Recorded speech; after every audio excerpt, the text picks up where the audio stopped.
ওরা কোথায় যারা রিয়াল মাদ্রিদের বিপক্ষে আলভারেজের পেনাল্টি মিস নিয়ে কটু কথা বলেছিলেন? তারা এখন সামনে আসুন। দেখে নিন কিভাবে রিয়াল মাদ্রিদের ঘরে 15খানা চ্যাম্পিয়ন্স লিগ উঠেছে। যারা বলেন মেসি আর আর্জেন্টিনা ভিআর এর সহায়তায় পেনাল্টি পেয়ে বিশ্বকাপ জিতেছে, তারা এখন চুপ কেন রিয়াল মাদ্রিদের বেলায়? যখন স্পষ্টভাবে পুরো পৃথিবীর সামনে প্রমাণিত হলো সর্বশেষ চ্যাম্পিয়ন্স লিগে জুলিয়ান আলভারেজের বাতিল হয়ে যাওয়া গোলটা সঠিক ছিল, তাহলে এখন রিয়াল মাদ্রিদকে নিয়ে আপনি সমালোচনা করবেন না কেন? অবশ্য আপনি সমালোচনা না করলেও এটাই আসলে রিয়াল মাদ্রিদের প্রকৃত চেহারা, 15টা চ্যাম্পিয়ন্স লিগের ইতিহাস।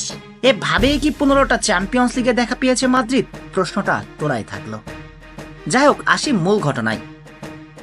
চ্যাম্পিয়ন্স লিগের রাউন্ড অফ 16 ম্যাচে মুখোমুখি হয়েছিল রিয়াল মাদ্রিদ বনাম অ্যাথলেটিকো মাদ্রিদ। প্রথম লেগে সান্তিয়াগো বার্নাবিউতে হারলেও দ্বিতীয় লেগে ঘুরে দাঁড়ানোর প্রত্যয় ছিল আর্জেন্টাইন স্পাইডারম্যান জুলিয়ান আলভারেজের কণ্ঠে।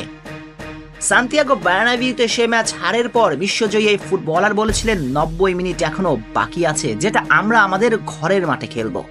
আর এমন দৃঢ় প্রত্যয় নিয়ে মাঠে নেমে একা কাঁধে দলকে ঠিকঠাক পথে টানছিলেন স্পাইডারম্যান।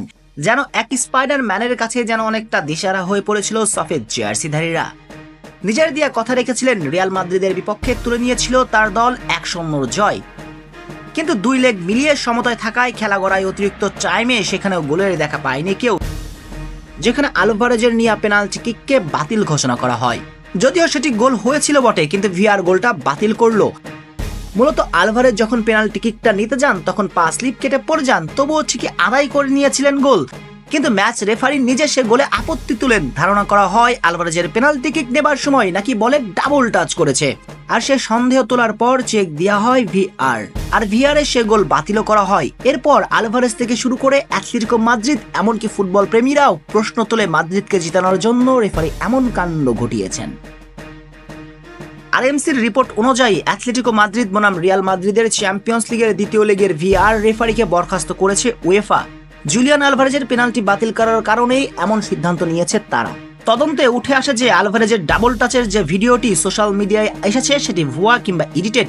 আদতে এত ভারী টাচই হয়নি, বরং আলভারেজের ডাবল টাচটা ছিল খুবই সামান্য, যা বলকে চেঞ্জ করেনি এবং পেনাল্টি কাউন্ট করা উচিত ছিল।